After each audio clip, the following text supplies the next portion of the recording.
Ikalawang kabanata. Natapos likhain ng Diyos ang kalangitan, ang mundo at ang lahat ng naroon.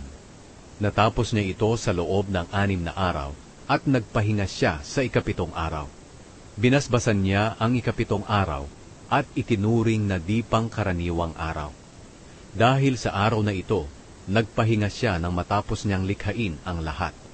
Ito ang salaysay tungkol sa paglikha ng Diyos sa kalangitan at sa mundo.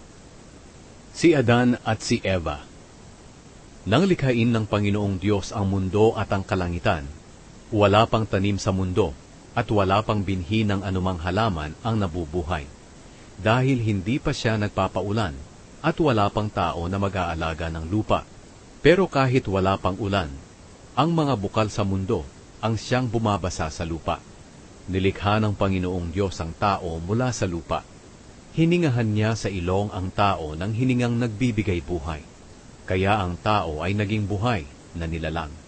Pagkatapos, nilikha rin ng Panginoong Diyos ang isang halamanan sa Eden, sa bandang silangan, at doon niya pinatira ang tao na nilikha niya.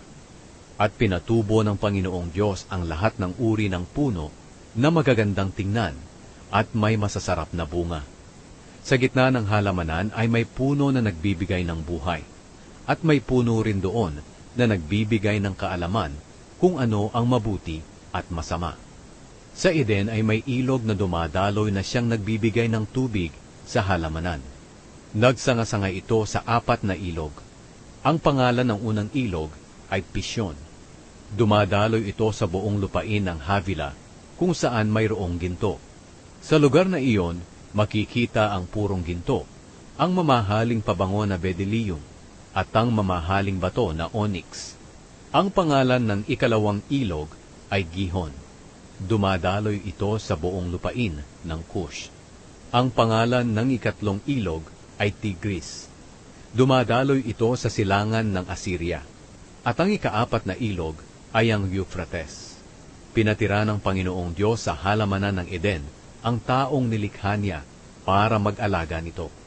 At sinabi niya sa tao, "Makakakain ka ng kahit anong bunga ng punong kahoy sa halamanan, maliban lang sa bunga ng punong kahoy na nagbibigay ng kaalaman kung ano ang mabuti at masama. Sapagkat sa oras na kainin mo ito, tiyak na mamamatay ka." Pagkatapos sinabi ng Panginoong Diyos, "Hindi mabuting mabuhay ang tao ng nag-iisa lang, kaya igagawa ko siya ng kasama na tutulong sa kanya at nararapat sa kanya." Nilikha ng Panginoong Diyos mula sa lupa ang lahat ng uri ng hayop na nakatira sa lupa, pati ang lahat ng uri ng hayop na lumilipad.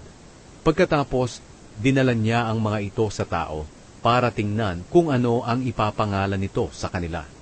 At kung ano ang itatawag ng tao sa kanila, iyon ang magiging pangalan nila. Kaya pinangalanan ng tao ang mga hayop na nakatira sa lupa, pati ang mga hayop na lumilipad.